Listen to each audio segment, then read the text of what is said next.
तो दोस्तों नमस्कार, मैं हूं अनिल और रेसलिंग सुपर धमाल में आपका स्वागत है। तो दोस्तों WWE बैकलैश 2025 का समापन हो चुका है और आखिर में हमने देखा कि जॉन सीना की जीत, जेफ कोब का धमाकेदार WWE में डेब्यू और साथ के साथ बहुत सारी चीजें हमने ऐसी भी देखी जो मिसिंग रही बैकलैश 2025 में। तो आइए उन्हीं चीजों पर हम बात करने वाले हैं आज की इस वीडियो में, इसलिए वीडियो के अंत तक बने रहें। और अगर आप चैनल पर नए हैं, सब्सक्राइब करने के बाद ऑल पर क्लिक करें क्योंकि फ्री है और यहाँ आपको हर प्रकार की रेसलिंग जगत से जुड़ी हुई तमाम जानकारी मिलती है और मिलती रहेंगी। इसलिए वीडियो को लाइक करें, शेयर करें, सब्सक्राइब करने के बाद ऑल पर क्लिक जरूर करें। तो चलिए दोस्तों बात करते हैं सबसे पहले गोल्डबर्ग की।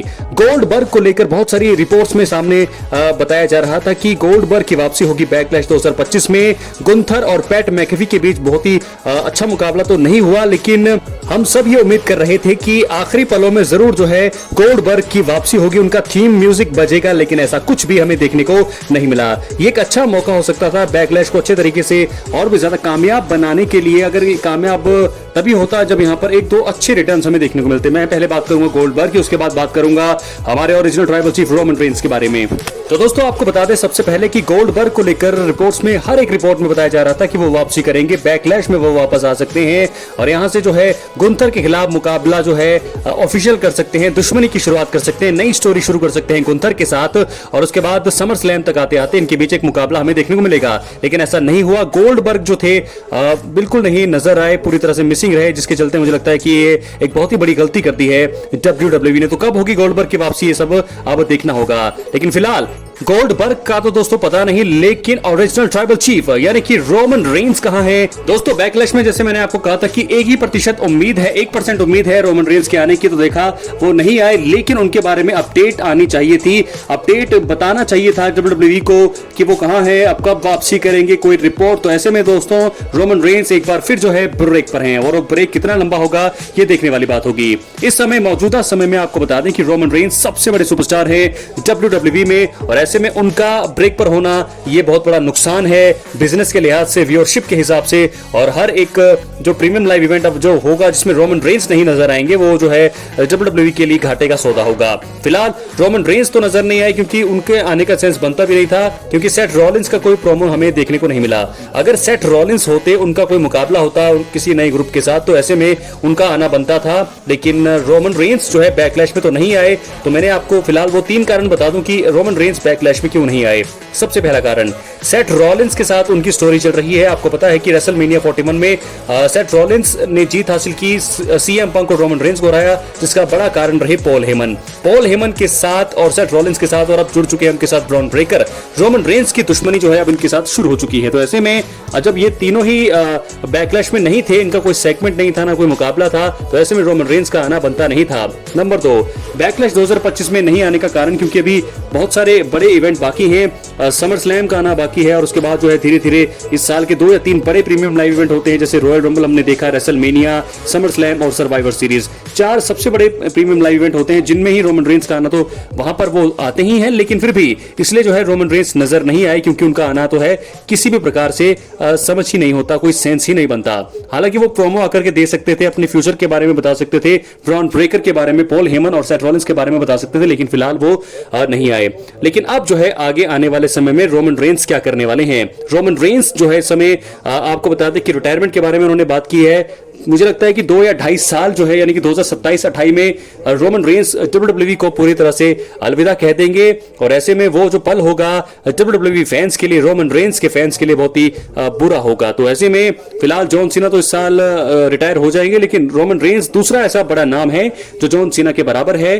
तो ऐसे में मुझे लगता है कि रोमन रेंस अगर अब कभी भी मिस करते रहेंगे कोई भी प्रीमियम लाइव इवेंट, तो बहुत ज्यादा दुख तो होगा फैंस को, क्योंकि 2 या 2.5 साल उनके पास भी हैं और ऐसे में देखना होगा कि अब जो है पॉल हेमन, सेथ रॉलिंस और ब्रॉन ब्रेकर के साथ स्टोरी को आगे बढ़ाने के लिए वो कब वापसी करते हैं। Money in the bank premium live event इसके बाद है, सैटरडे नाइट मेन इवेंट भी है, तो मुझे लगता है कि समर स्लैम के लिए उनका मुकाबला या तो ब्रॉन ब्रेकर के साथ हो सकता है, क्योंकि दोस्तों आपको बता दें कि 2 सबसे बड़े स्पीयर यहां पर लगाए रोमन रेंस को, ब्रॉन ब्रेकर ने बहुत बुरी तरह से तबाह किया रोमन रेंस को, जिसके चलते मुझे लगता है वो ब्रेक पर हैं और जो है काफी ज्यादा वो इंजर्ड भी अब थोड़े बहुत लग रहे होंगे। लेकिन फिलहाल मुझे ऐसा लगता है कि ब्रॉन ब्रेकर को सबक सिखाना बाकी है, पॉल हेमन से बदला लेना बाकी है, रॉलिंस के साथ जो है उनका मुकाबला जरूर होगा और सीएम पंक उनके साथ नजर आने वाले हैं। तो ट्रिपल एच क्या करने वाले हैं, क्या बुकिंग होने वाली है रोमन रेंस को लेकर के, कब वो वापसी करेंगे डब्ल्यूडब्ल्यूई में, क्या money in the bank event में वापसी करेंगे या फिर उससे पहले, क्योंकि मनी इन द बैंक में भी मुझे लगता है कि रोमन रेंस को बताया जा रहा है कि वो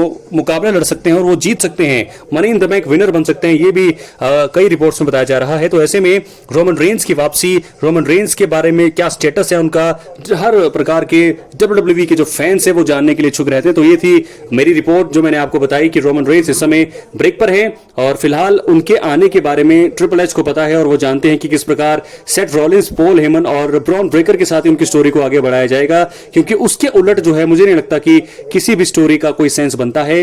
रोमन रेंस सबसे पहले ब्रॉन ब्रेकर को सबक सिखाना चाहेंगे, पॉल हेमन और सेथ रॉलिंस को उनके ग्रुप को हरा करके ही वो आगे बढ़ने वाले हैं। तो रेसलमेनिया में जरूर उनकी हार हुई, लेकिन बहुत सारे प्लान्स उनके आगे हैं और रॉक के साथ उनका एक ड्रीम मुकाबला अभी भी पेंडिंग है। लेकिन जॉन सीना के अपोनेंट के रूप में भी बताया जा रहा है कि ये साल आखिरी है जॉन सीना के रिटायरमेंट टूर का और उसके बाद वो इस समय अनडिस्प्यूटेड डब्ल्यूडब्ल्यूई चैंपियन है। तो सीएम पंक ने जरूर टीज किया कि जॉन सीना के अगले जो हो सकते हैं, लेकिन उनमें से एक बड़ा नाम रोमन रेंस है। सिंगल्स मुकाबलों की बात की जाए तो रोमन रेंस और जॉन सीना आपस में 2 बार भिड़ चुके हैं और दोनों ही बार रोमन रेंस की जीत हुई है, लेकिन जॉन सीना इस समय हील है और अनडिस्प्यूटेड चैंपियन है और आखिर में है मुझे लगता है कि रोमन रेंस एक बार आखिरी बार जरूर जो है चैलेंज करने वाले हैं जॉन सीना को। चैलेंज करने के बाद मुझे लगता है कि रोमन रेंस वो हो सकते हैं सुपरस्टार जो जॉन सीना की बादशाह को खत्म करते और उसके बाद उनके जो है रिटायरमेंट उनको अच्छे से करते। तो last royal champion John Cena बताते हैं, लेकिन मुझे लगता है कि शायद कोडी रोड्स नहीं, सीएम पंक नहीं, यहां पर रोमन रेंस वो ऐसे सुपरस्टार हो सकते हैं जो जॉन सीना के रिटायरमेंट टूर को अच्छे से रिटायरमेंट यादगार बना सकते हैं उनको हरा करके। नहीं तो मुझे लगता है कि अगर वो आखिर में नहीं होंगे तो बीच में अगर वो आते हैं तो जॉन सीना की हो सकती है जीत और जॉन सीना का जो रिकॉर्ड है रोमन रेंस के खिलाफ काफी खराब, वो उनको थोड़ा इंप्रूव कर सकते हैं। तो रोमन रेंस की वापसी के बारे में बताया, बैकलैश में क्यों नहीं आए वो सारी चीजें मैंने आपको बता दी है, क्योंकि कोई सेंस ही नहीं था रोमन रेंस के नहीं आने का। तो ऐसे में अब देखना होगा कि आने वाले कुछ हफ्तों में रॉ के एपिसोड में, स्मैकडाउन के एपिसोड में जरूर उनके लिए उनको जो है एडवर्टाइज किया जाएगा, जरूर उनके बारे में बताया जाएगा और यह भी बताया जाएगा कि रोमन रेंस जो है कब वापसी करे। हालांकि कई बार ऐसा भी हमने देखा है कि रोमन रेंस को नहीं बताया जाता और एकदम से सरप्राइज एंट्री वो करते हैं। लेकिन दोस्तों आपको एक और चीज बता दूं कि रोमन रेंस जो है इस समय मुझे लगता है कि सेथ रॉलिंस, ब्रॉन ब्रेकर और पॉल हेमन और एक और मेंबर जो है, 1-2 मेंबर और आने वाले हैं रॉलिंस के ग्रुप में। तो जब वो ग्रुप किसी पर डोमिनेट कर रहा होगा तभी मुझे लगता है कि रोमन रेंस की सरप्राइज एंट्री हो सकती है और वहां पर जो है आकर के अपनी स्टोरी को वो आगे बढ़ा सकते हैं। तो ये सारी चीजें हैं रोमन रेंस के बारे में। क्या है आपकी राय, अपनी राय कमेंट बॉक्स में जरूर दें। चैनल पर एक्टिव रहें दोस्तों, क्योंकि हर दिन यहां पर वीडियो आती है डब्ल्यूडब्ल्यूई से जुड़े हुए अपडेट्स के लिए। चैनल पर एक्टिव रहें, सब्सक्राइब करने के बाद ऑल पर क्लिक करें क्योंकि ये फ्री है और यहां आपको हर प्रकार की रेसलिंग जगत से जुड़ी हुई तमाम जानकारी मिलती रहेंगी। इसलिए वीडियो को लाइक करें, शेयर करें, सब्सक्राइब करने के बाद ऑल पर क्लिक करें। बहुत बहुत धन्यवाद।